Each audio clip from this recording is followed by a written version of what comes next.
buenos días, amigos televidentes. Sean todos ustedes bienvenidos a este programa del día de hoy. Me siento muy complacida porque voy a compartir una entrevista con el ingeniero Hilton Astut. Él es ingeniero estructural. Vamos a conocer importantes temas relacionados con la construcción y sobre todo con la seguridad de nuestros edificios. Los saludo como siempre con la hermosura floral del Jardín Ilusiones, su mejor opción para sus eventos familiares y empresariales. Vamos a comerciales, retornamos con todos ustedes.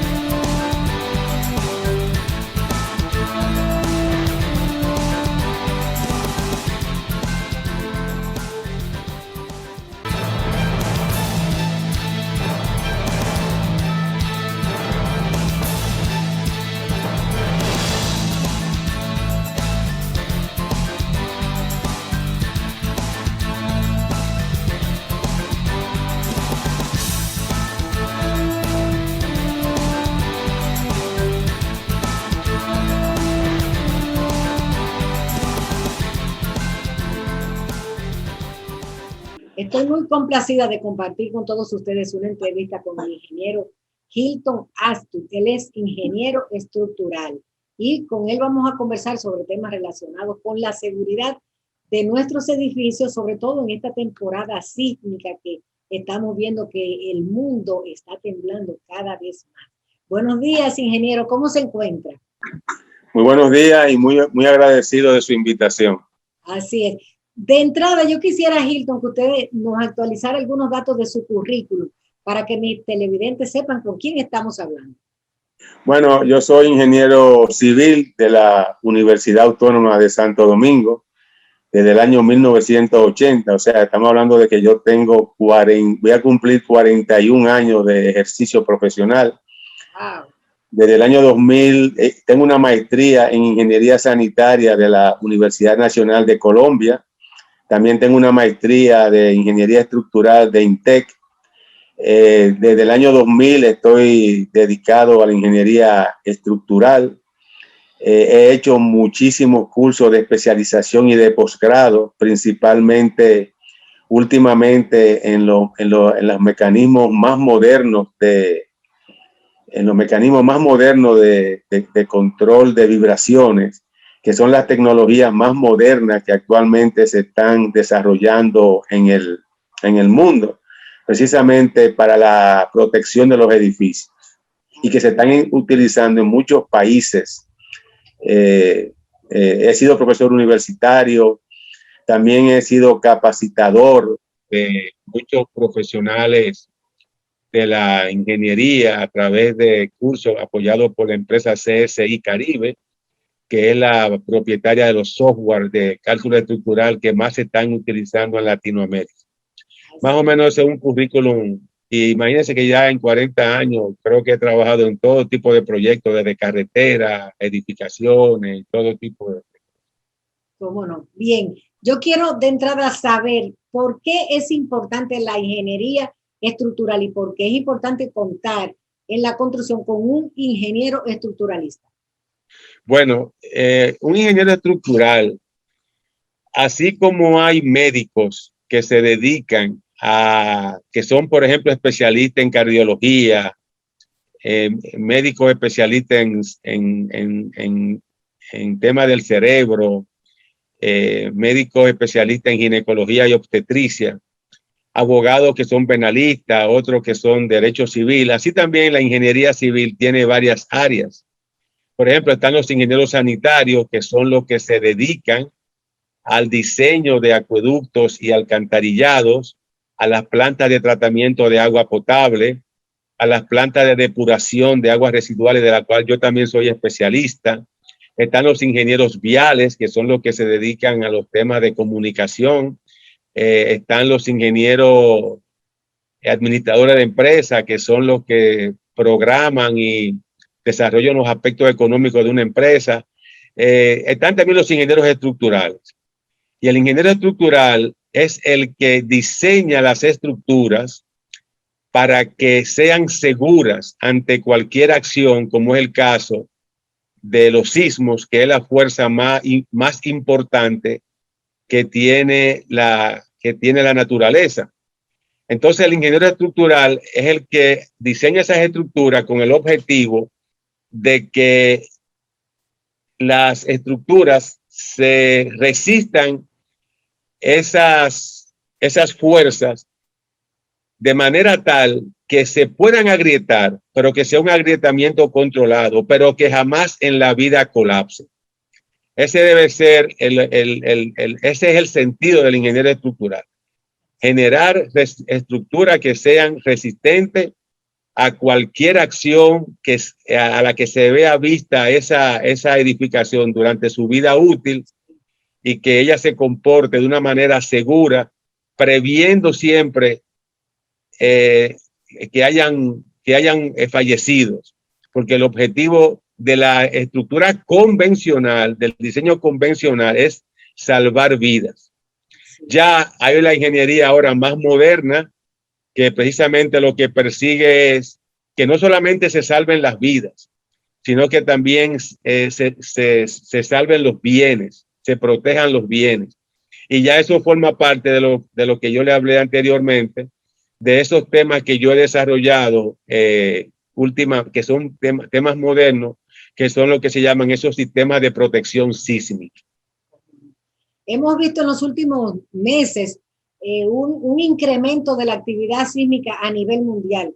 Los más recientes sismos que hemos tenido y muy dolorosos, por ejemplo, el sismo de Haití, y acaba de pasar en esta semana un sismo muy intenso en México.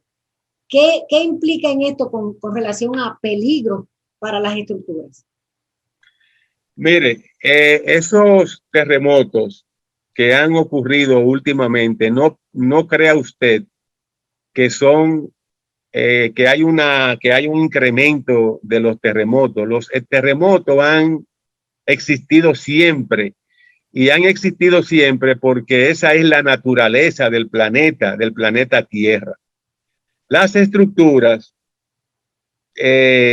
los sismos ocurren de manera muy frecuente en el mundo. Por ejemplo, los terremotos de baja magnitud, es posible que ocurran 10,000, 15,000, 20,000 terremotos al año. Fíjese en los medios de comunicación que los terremotos con una magnitud mayor de 8, tal vez ocurra 1 o 2 al año.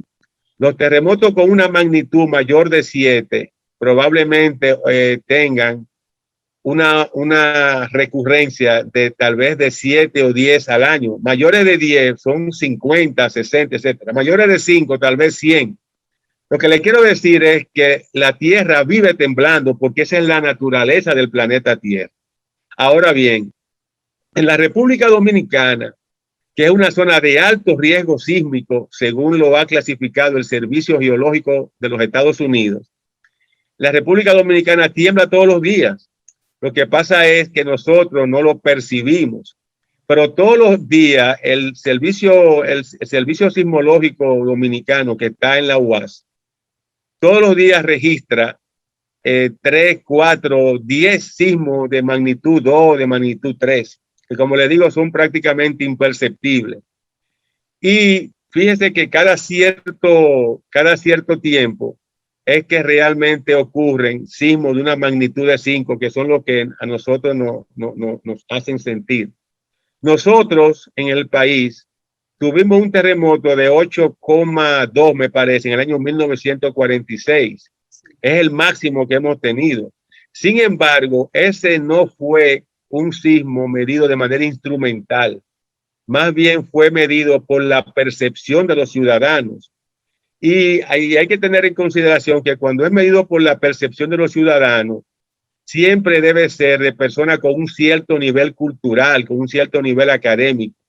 Y en el año 1946 había muchas personas que no tenían ese nivel de conocimiento, donde había un nivel de analfabetismo tremendo.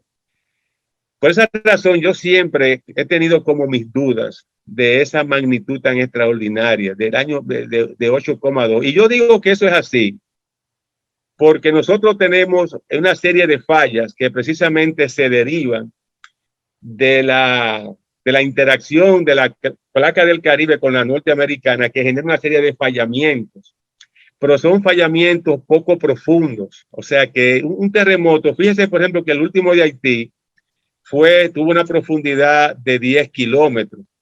Entonces, mientras más superficiales sean los hipocentros y los epicentros, ¿no? Los focos de generación del sismo, la ruptura de las fallas es cada vez, no es tan grande como, por ejemplo, cuando es un sismo tectónico.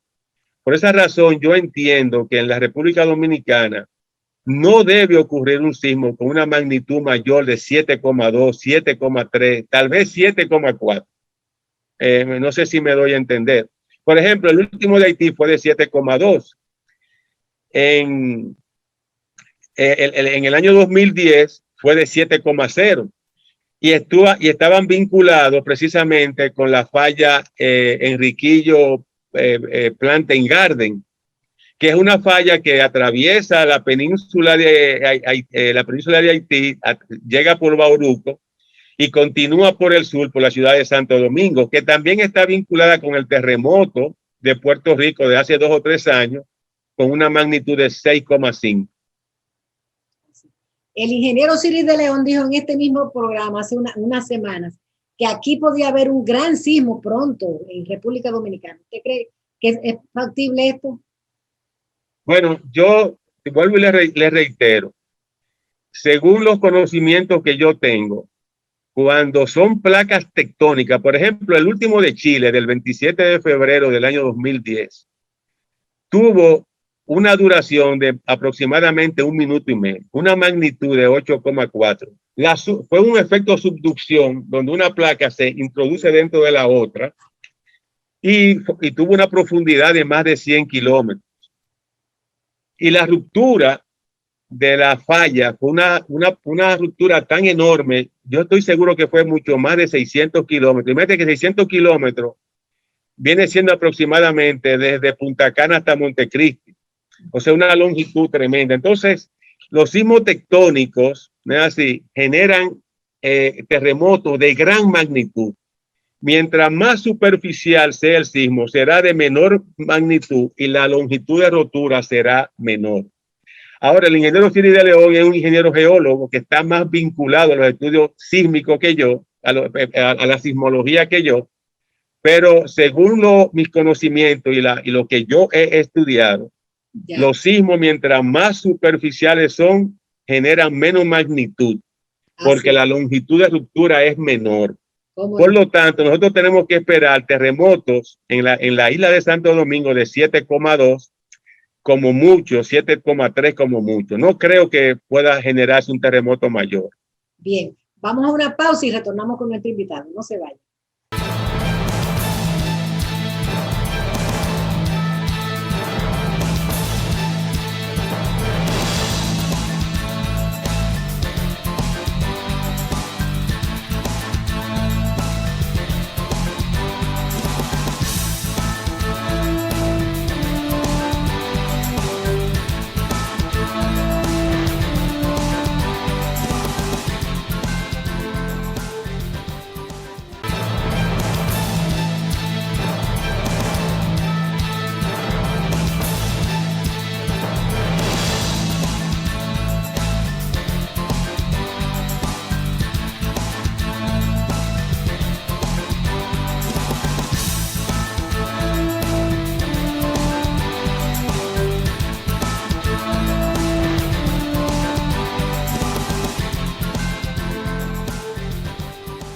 Estamos conversando en el día de hoy con el ingeniero Hilton Astur, quien es especialista en estructuralismo. Yo quisiera preguntarle a él un tema vital para nosotros en este momento. Los niños vuelven a clases pronto. ¿Debemos reforzar las escuelas? ¿Debemos reforzar los hospitales también, tomando en cuenta la actividad sísmica que se ha incrementado? Mire, recientemente, precisamente en una entrevista que indicó el ingeniero Leonardo Reyes Madera, que es el director de de ONESPI, que es la Oficina Nacional de Evaluación Sísmica y Vulnerabilidad de Infraestructura y Edificaciones. Él señaló que el presidente de la República le está dando un gran apoyo para el tema del reforzamiento de las estructuras públicas, lo cual es algo muy interesante y muy importante, porque, por ejemplo, hay países que ya han hecho eso, de que han reforzado todas sus estructuras, como el caso de Colombia, por ejemplo, que tuvo un programa en ese sentido. Yo entiendo que sí, que eso es positivo, que se haga una revisión de todas las escuelas y principalmente de los hospitales. En el caso de las escuelas, yo pienso que las estructuras, que las instalaciones educativas nuevas, las que se hicieron con el nuevo programa, según planos y según los cálculos estructurales, deben ser edificaciones seguras. ¿Por qué? Porque son esquemas redundantes. Cuando yo hablo de redundancia, es que tienen muchas líneas de resistencia, muchas columnas, pero además están detalladas de una manera adecuada para que la estructura se deforme, disipe energía y no colapse. Por lo tanto, siempre y cuando esas edificaciones se hayan diseñado acorde a los planos y a las recomendaciones estructurales, porque precisamente esas escuelas se diseñaron siguiendo el Código Sísmico Dominicano, pero además tienen una configuración muy parecida a las escuelas peruanas, que tienen columnas en las intersecciones y en las esquinas en forma de L y en forma de T, lo que contribuye a darle una resistencia perimetral muy importante. Ahora bien, una cosa es las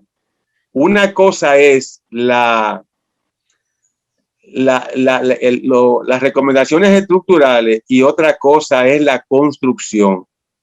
Entonces, lo que hay que investigar es si realmente esas escuelas se construyeron en base a los cálculos y diseños estructurales. Eso es lo que realmente se debe de investigar. Ahora bien, las escuelas viejas sí deben ser objeto de un análisis muy detallado. ¿Por qué razón? Simplemente tenemos la experiencia del año 2003 del terremoto de Santiago, donde una serie de escuelas fallaron precisamente por tener baja calidad en la construcción, por tener un detallamiento de acero inadecuado, por tener problemas de configuración del esqueleto resistente, problemas de fundaciones, y todo eso influyó para que esas estructuras colapsaran, que son de las escuelas viejas. Entonces hay que tener mucho cuidado con las escuelas viejas. Con respecto a los hospitales, durante el gobierno pasado se hicieron una serie de restauraciones de edificios, pero me da la sensación de que no se hicieron con un objeto de preservar esas instalaciones contra fuerzas sísmicas, sino que realmente se reacondicionaron para albergar a los pacientes. Entonces, con el tema de los hospitales sí se debe tener mucho, pero mucho cuidado, porque los hospitales son los centros, se caracterizan como centros esenciales. Y esos centros esenciales, por ser así mismo esenciales, son los que van a recibir a los heridos y a los fallecidos. Y quiero decirle una cosa, en los centros hospitalarios, en países avanzados, se están utilizando esos mecanismos que yo le dije de control de vibraciones, ¿no? Por ejemplo, en el caso chileno, hubo un hospital, el hospital militar, que estaba construido sobre la base de tener lo que se llaman aisladores basales, que es un mecanismo de control de vibraciones. Ese hospital fue exitoso en su respuesta ante un terremoto de 8,4 y según el Servicio Geológico Americano y 8,8 según el Servicio Geológico chileno. Y ese hospital no le pasó absolutamente nada. ¿Qué significa esto? Que ese desempeño de ese hospital fue la base para que muchos países desarrollaran lo que se llama una norma que obliga a los centros de salud a que en sus mapas de zonificación sísmica de gran riesgo se diseñen como mecanismos para el control de vibración, como es el caso de Perú, que es una norma por ley del Estado, que los hospitales que se encuentran próximos a la costa del Pacífico sean diseñados con esos mecanismos. ¿Me entiendes? Entonces, es una oportunidad para que los centros de salud sean diseñados de esa manera. Sí. También tenemos que revisar lo que está pasando con estructuras donde hay dependencia del Estado. Por ejemplo, el Centro de los Héroes, que fue construido para la Feria de la Paz en los años 30, tiene muchos años. El Huacal, por ejemplo. ¿Cree que debe extenderse a otras dependencias públicas estas revisiones? Claro que sí, y es también algo fundamental. Por ejemplo, el Palacio Presidencial. Exacto. Ese debe ser un mecanismo, ese debe ser un sistema que debe ser estudiado y reforzado. Recuérdese que en Haití, cuando hubo el terremoto del año 2010, el Palacio Presidencial colapsó y prácticamente desapareció el Estado porque no hubo un centro de control de todas las actividades propias de una acción sísmica.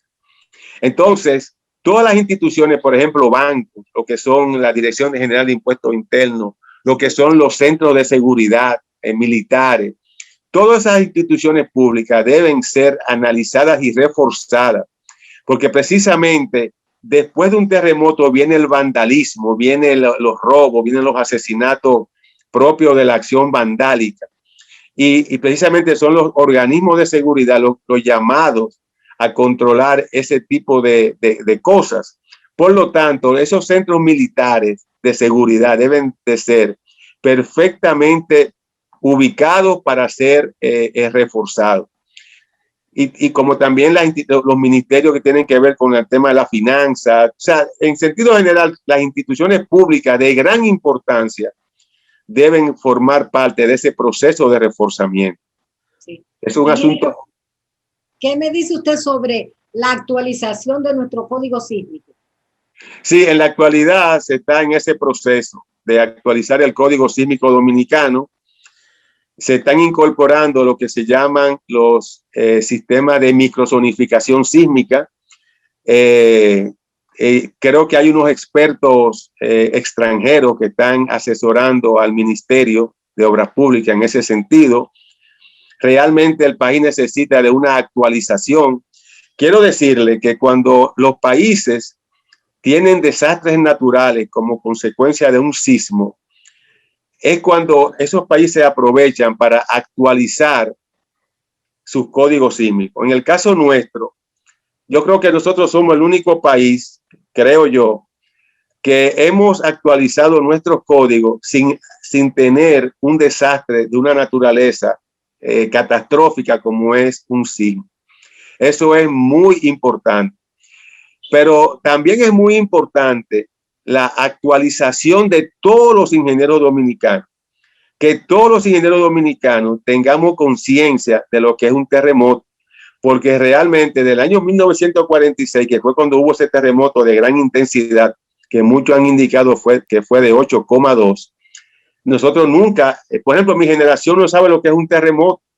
Entonces, lógicamente, nosotros realmente no estamos sensibilizados, no tenemos conciencia del desastre que se pueda generar.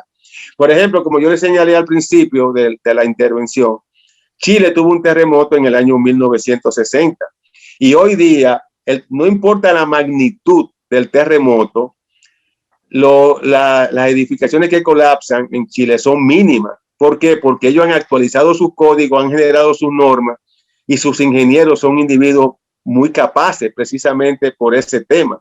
Eso ocurrió con México en el año 1985.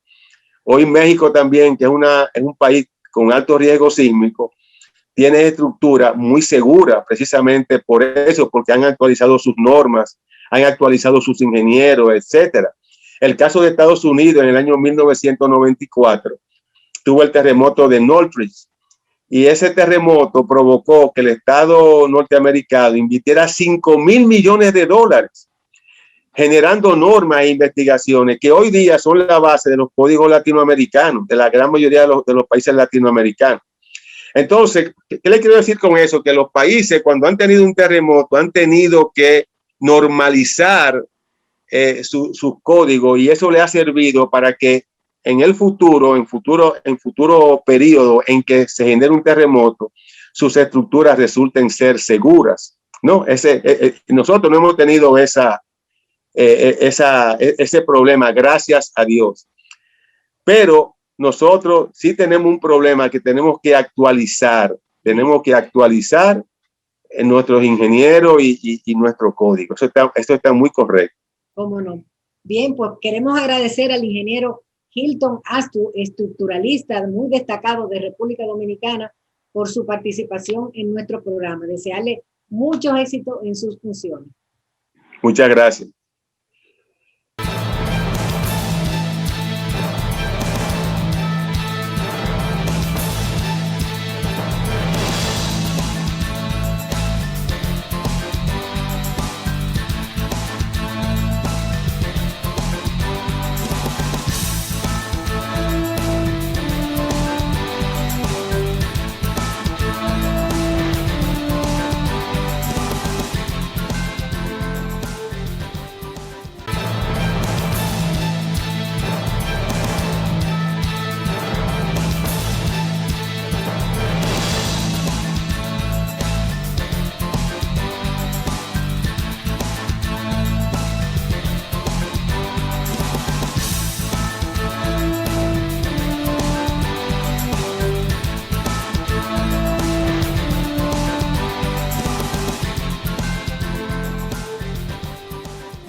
Amigos televidentes, muy buenos días, y como siempre nuestro agradecimiento por acompañarnos en otra propuesta de Palpitar Económico de Puntos de Vista.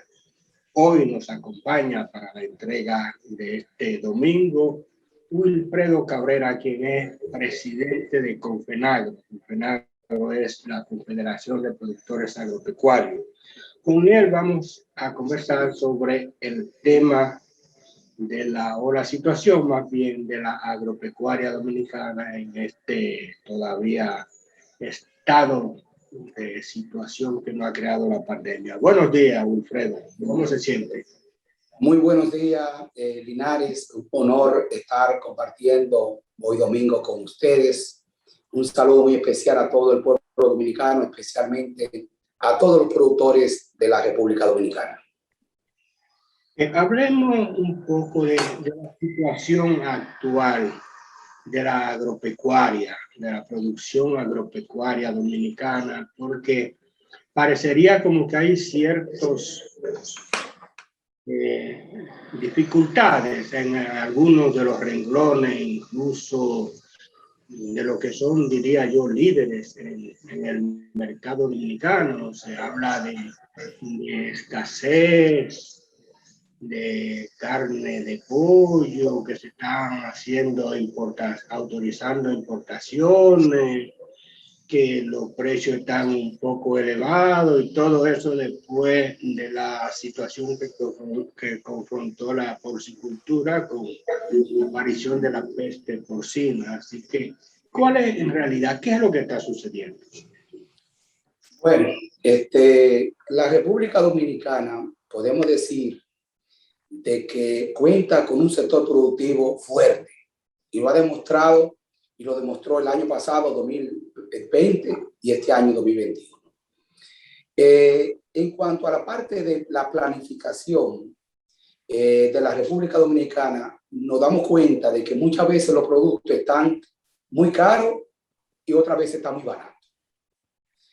Es una situación que viene sucediendo después de muchos años, de diferentes rubros. Por ejemplo, el plátano, por poner un ejemplo, hace unos cuantos meses estaba a 15 a 20 pesos. Tú recordarás.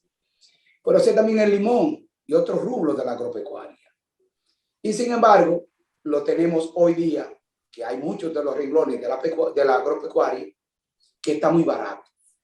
Entonces, yo diría de que eso es un reto total para la Confederación Nacional de Productores Agropecuarios, de la cual hay una nueva directiva, hay una directiva saliente que hizo un trabajo extraordinario por más de 10 años. Es un reto muy grande que tenemos todos los productores del país. Ahora bien, ¿qué vamos a hacer nosotros? Nosotros estamos de acuerdo en un pacto por la seguridad alimentaria, porque yo creo que de hablar estamos ya cansados de repetir lo mismo en todos los renglones de la pecuaria. Estamos buscando por un pacto donde se establezcan y tenga como objetivo fundamental la seguridad, que es tener alimentos sanos a precios justos y asequibles a la población.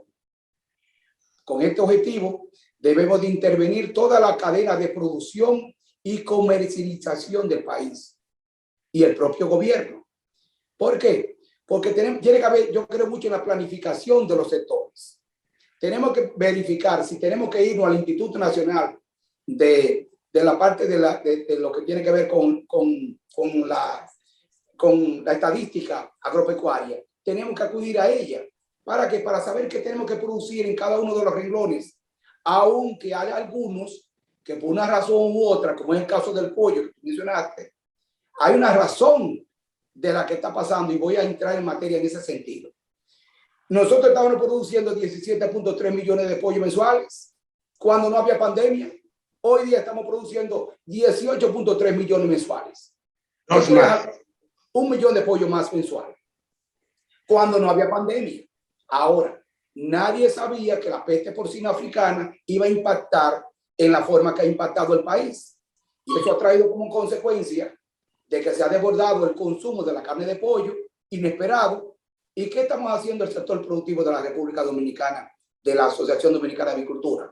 Importando huevos fértiles, importando pollos, incrementando la producción. Ya para este mes tenemos 19.3 millones, o sea, 2 millones de pollos más mensual. Y para el mes que viene de igual manera. Y para diciembre posiblemente 21 millones de pollos o 22 millones. O sea, el sector productivo de la República Dominicana ha hecho su trabajo. Ahora tú me preguntas, ¿y por qué siguen la especulación todavía? ¿Por qué hay faltantes? Porque también hay una situación que no escapa a nosotros, y es que los precios internacionales de la carne de pollo está más caro en Estados Unidos, en Brasil, que en República Dominicana. Quien le habla ha importado más de 15 o 20 furgones. En cada furgón perdemos 5 pesos por cada libra. Cada furgón nos cuesta 250,000 pesos de pérdida. O sea, nosotros hemos importado para poder abastecer algunas de las cadenas que no han quedado un poco bajas en la parte de suplir la cantidad de pollo. Pero hay que estar claro en algo. Nosotros entendemos de que la importación, si es con el único objetivo de buscar precios bajos, yo creo que está muy mal enfocada, porque eso a la larga trae como consecuencia mejor, más mal que bien, como decimos aquí tradicionalmente en la República Dominicana. Sino que tiene que haber importaciones justificadas, y yo considero de que una planificación y aumentar la producción a la cantidad que tengamos y que necesitamos en el país, en cualquier renglón que sea. Entonces yo creo que tiene que hacerse, y en ese sentido con FENAGRO, mi discurso principal el jueves pasado fue destinado a la unidad, a la planificación, que con FENAGRO sea un grupo donde estamos todos los sectores productivos del país, donde podamos ver qué vamos a hacer con el caso del plátano, con el guineo, con la piña, con el limón, con los pollos, con los huevos. Trabajar conjuntamente con las autoridades a fin de que tener, como yo bien decía, un pacto por la seguridad, donde eso implica que no haya precios muy altos, pero tampoco precios muy bajos, porque nada más se habla cuando hay precio alto. ¿Y quién está hablando ahora de limón? ¿Quién está hablando de piña? ¿Quién está hablando de aguacate? ¿Quién está hablando de plátano? De guineo, que están perdiendo. Y cuando el productor pierde, deja de producir ese bien, y entonces encarece a los 2 o 3 meses. Entonces es un ciclo pernicioso. Totalmente, totalmente. Y eso ha sido de por vida, ¿eh? Eso no ha sido ahora, eso ha sido siempre. Yo entiendo el interés que tiene el presidente de la República de que trabajemos, y el apoyo que ha dado a través del Banco Agrícola y de Agricultura. Yo creo que lo que se hace necesario es trabajar conjuntamente con los productores y con la parte que necesita el país en la parte estadística y en la producción de pollo, de huevo, de plátano, y basado a eso, planificar lo que vamos a producir para que el productor tampoco pierda, pero tampoco que venda a precios excesivos. Pero eso, por ejemplo, otro de los componentes de la agropecuaria, creo que no se da esa situación que en la parte arrocera, es que hay otro mecanismo ahí de... Muy bien. Es bueno estar con una persona como tú, Linares, porque tú conoces muy bien la agropecuaria de la República Dominicana. En la parte de su sector del arroz, hay lo que se llama, ellos tienen almacenamiento y tienen, por ejemplo, el gobierno todos los años lo que hace es que acumula una cantidad de arroz y basado a esa cantidad que tiene acumulado, mantiene, tú ves que los precios no hay esa alza y esa baja como sucede en todos los otros renglones, precisamente por la pignoración que tiene. Nosotros, el sector avícola, y quien vive de esto, lo que quiere es precios estables. Y hemos propuesto, ya tenemos local en Merca Santo Domingo, para construir de parte de nosotros, que debiera ser algo público-privado, un gran almacén para tener 4 millones de libras, 2 millones de pollo, que son 8 millones de libras, como una reserva estratégica. Hubo excedente, almacenamos. Hay faltante, entonces sacamos para bajar los precios, el impacto que pueda tener. ¿Por qué? Porque no entendemos de que el gobierno esté, cuando hay una crisis, pagar almacenamiento, que eso es comúnmente todos los años. Pero también cuando hay faltante, entonces esto incurre en un desbalance en el consumidor que no sabe ni qué precio que están las cosas. Entonces, eso es algo de lo que tenemos que trabajar, pero no solamente como está el arroz, en muchos de los renglones que hay a nivel nacional. Y la parte más fundamental que entiendo que me gustaría hacer énfasis es en la parte agroindustrial. Una ley agroindustrial para la parte de la República Dominicana, que no la hay. Hay en Proindustria, usted ve cómo se maneja Proindustria. Nosotros estamos buscando como Confenagro una ley agroindustrial, porque la pérdida que se tiene por productos, por ejemplo, como yo le decía ahorita, piña, guineo, mango, aguacate. O sea, debiéramos tener valor agregado y de esa forma también vamos a tener exportación de productos tan necesarios como lo necesitan en muchos países a nivel mundial. Pues yo creo que la manera de ver la agropecuaria en la República Dominicana tiene que hacer un antes y un después. Y llegó el momento de hacerlo. Wilfredo, hay algunos elementos incluso que pudieran como ser objeto de análisis. Ya tú señalabas eso de la ley agropecuaria. Aquí existió una ley pero esa se llamó de incentivo a la agropecuaria. La ley creo que 409, si mal no recuerdo, que se generó por la década de los 80 y se fue en el 92 cuando el Código Tributario, ¿no? Ya eso serían otro tipo de esquema que a lo mejor ya no tienen que ver con la situación actual. Pero me gustaría que tratemos en el próximo segmento, porque vamos a hacer una breve pausa comercial, el tema de la resiliencia del sector agropecuario, que fue motivo de un enfoque de la CEPAL que salió esta semana. Nos vemos en unos instantes.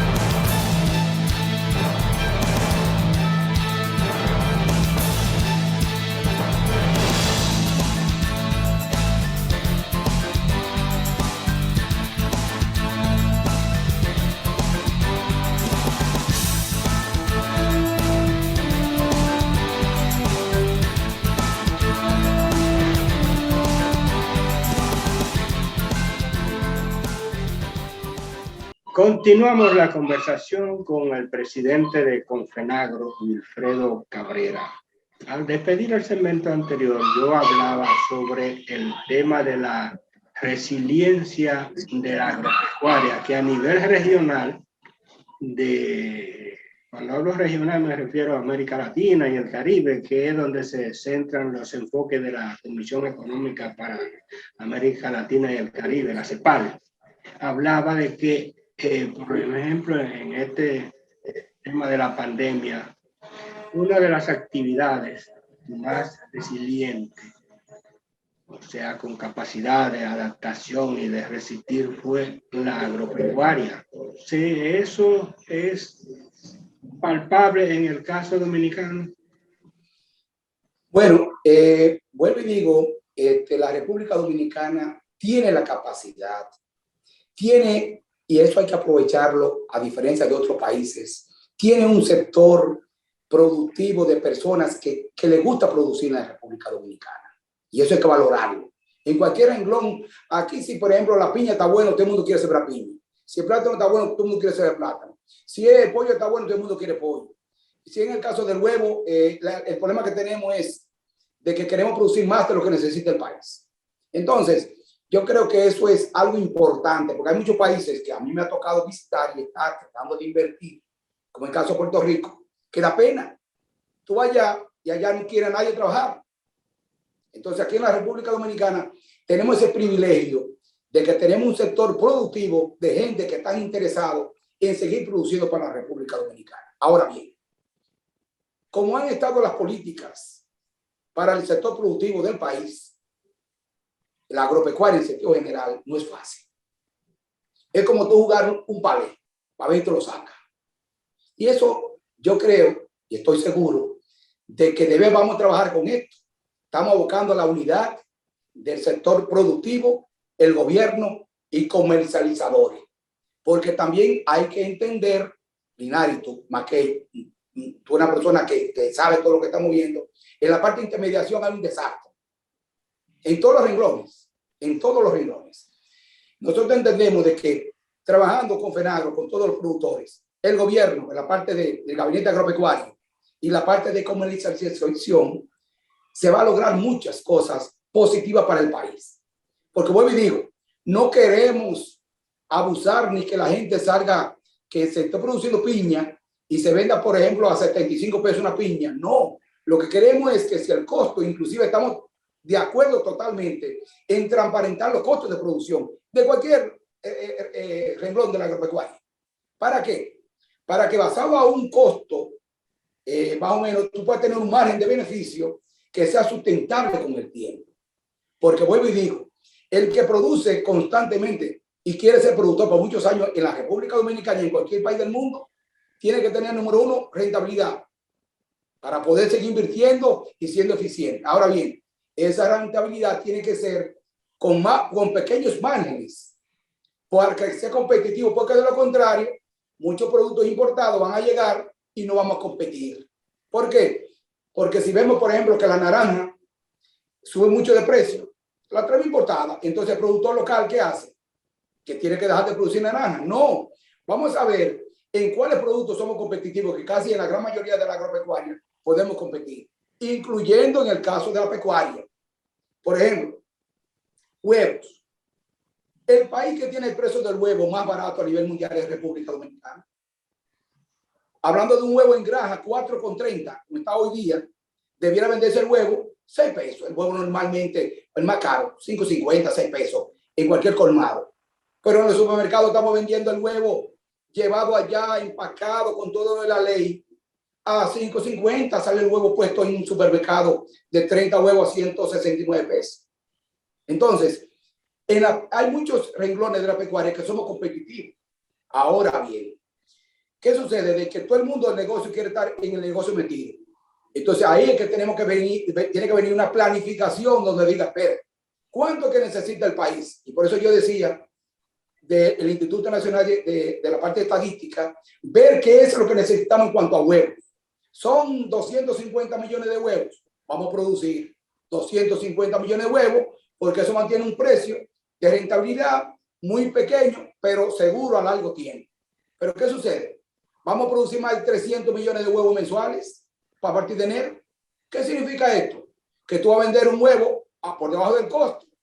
Van a haber algunos productores que van a salir del mercado y eso trae como consecuencia desequilibrio en la parte del aparato productivo. Porque tú perdiendo no puedes invertir, no puedes mejorar y no puedes, que es lo más necesario que necesita la parte pecuaria de la República Dominicana, invertir en sanidad, en la parte sanitaria. La barrera sanitaria son las que van a ponerte a ti un freno en cuanto a los productos que puedan llegar. Y nosotros tenemos que tener la capacidad en los cerdos, en los pollos, en los huevos y todo el sector pecuario de tener una parte sanitaria fortalecida. De que el producto que llegue al consumidor, como lo tenemos la gran mayoría de los productores nacionales, baños. Nosotros tenemos, por ejemplo, el proyecto de abuelas, que yo soy presidente de COP Caribe. Hay que bañarse 4 veces con 4 uniformes. Y la persona tiene que estar una semana sin haber visitado ningún plantel. Eso está en República Dominicana. Entonces tenemos la capacidad, tenemos la interés, hemos invertido en el país. ¿Qué es lo que necesitamos? Reglas claras para poder seguir invirtiendo y que el consumidor se beneficie de esa planificación que podamos hacer. Por lo visto, la palabra clave es estabilidad.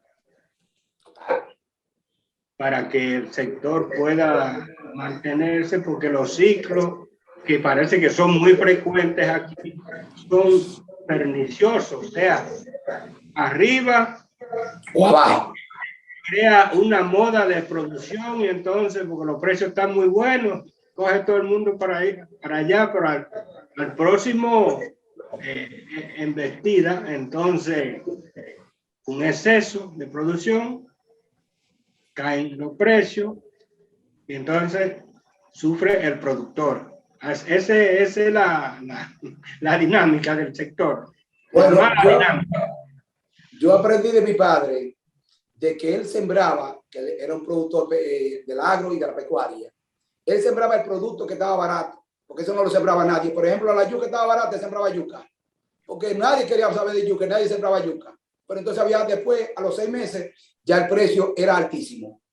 Entonces, lamentablemente, a nosotros nos gusta lo que está bueno. El mejor negocio es el del vecino.